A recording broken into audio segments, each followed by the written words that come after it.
Welcome back to Fast Stock Market News, where I give you all the news as fast as I can. So today was a pretty up and down day in the stock market. Stocks were very volatile. It's a kind of was a day trader's dream, which this whole year has been. But regardless, you can see the Dow finished negative 0.5 in the red, the S&P 500 finished negative 0.38 in the red, and the Nasdaq eking out a bit of a win, finishing up 0.18% in the green. And everything that's driving this volatility right now is the unknown of what's going to happen with the Fed tomorrow. And I'll tell you what time that they're going to be meeting, guys. As far as the Fed meeting goes, it's going to start at 2 p.m. Eastern Standard Time. So that's 11 a.m. Pacific Standard Time. But the Fed won't actually start to speak until around 11:30 a.m. Pacific Standard Time or 2:30 p.m. Eastern Standard Time. That's when he'll start to move to speak, and that's when you'll see the market just taking off up and down in one direction or another. So the big thing that's happening right now in the stock market is basically the stock market.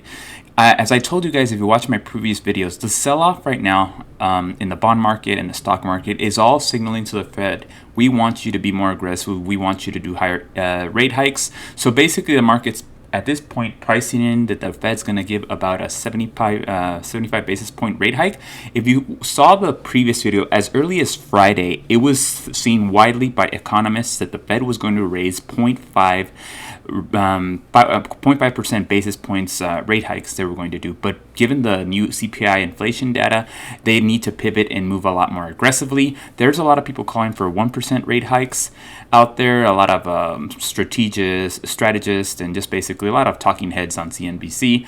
But overall, the market at this point, it's sold off so much, basically telling the Fed we're ready for a 0.75 rate hike. Here's the situation, and I've thoroughly analyzed this. If the Fed comes out and says, and this is not financial advice, but I have a very uneasy feeling and I've been watching these rate hike videos for years now. So if he comes out and he says we're going to stay the course at 0.5% rate hikes, 0.5%, he's going to stay with 0.5 basis point rate hikes, I think the market will probably tank. The reason it'll tank, you would think that less rate hikes would be better, bullish for the market, but unfortunately the market doesn't like that. It's basically saying, you know what, the inflation is going to get worse and it's going to cause stocks to sell off more in the long term, so we need you to be aggressive now. So if you're going to stay the course, it's going to sell off.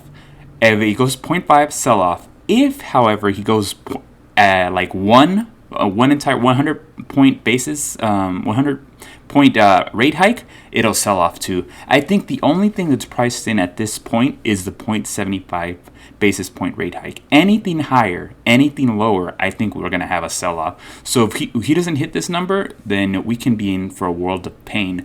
And I want you guys to keep focus on the people. At 11:30 a.m., there's going to be a guy that his name is Steve Leisman, the best person that gives questions to the Fed. Every other Fed reporter there that's asking questions of Fed, it's an absolute idiot. I'm sorry, they're idiots. Steve Leisman says the questions that absolutely move the market. He says the question that all investors and a lot of economists want to ask the Fed, and he says them. So be on the lookout for Steve Leisman. He will ask the exact questions that are going to drive the market. Focus on him.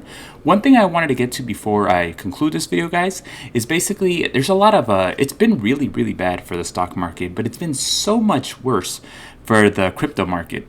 This morning, Coinbase just telling employees in an email that it plans to lay off 18% of its workforce. That comes out to roughly 900 employees. CEO Brian Armstrong saying, quote, "We appear to be entering a recession after a 10-plus year economic boom." This is in an email this morning. 2 employees, the company, quote, "grew too quickly," as he said, and Coinbase needs to manage its burn rate and increase efficiency. It comes amid an almost 80% drop in Coinbase's stock this year and a crash in crypto prices recently. I sat down with Coinbase president and chief operating officer Emily Choi at the end of last week. Ahead of this news, she says it was difficult but a necessary decision, and they've lived through similar downturns before. We have $6 billion of cash on the balance sheet, and we've been through 4 crypto winters before. We will power through any macro environment, any crypto winter, anything that's coming. That's what we're made of. The reality, though, is that we have to adjust when we feel that there is a very dynamic economic environment in play, and so we're going to make those decisions based on those factors. Coinbase had put a pause on hiring, then 2 weeks later extended that and rescinded some job offers. Hardly the only tech company here to cut jobs in this market, but the latest crypto company to do so. And guys, the layoffs come as JP Morgan downgrades the stock this morning, cutting the price target by more than half. Analysts there say they see the potential for more downside if cryptocurrency markets don't stabilize, and talked about a need for management to lower costs. Hey guys, it's been a whole lot of negative news in both markets, the crypto and also the stock market. But we'll see what happens tomorrow. Just be on the lookout again. The Fed meeting tomorrow starts at 11 a.m. Pacific Standard Time, 11:30 a.m. Pacific Standard Time. You'll have Jerome Powell goes on, and be on the lookout for Steve Leisman. He will ask the questions we are all having in our head right now. So thanks again for watching, guys. I'll see you guys again tomorrow. Take care. Thanks again, everyone, for watching Fast Stock Market News. If you enjoyed the video, consider subscribing, commenting, or liking the video. I would greatly appreciate it. My name is Gio, and I'll see you tomorrow, guys. Take care.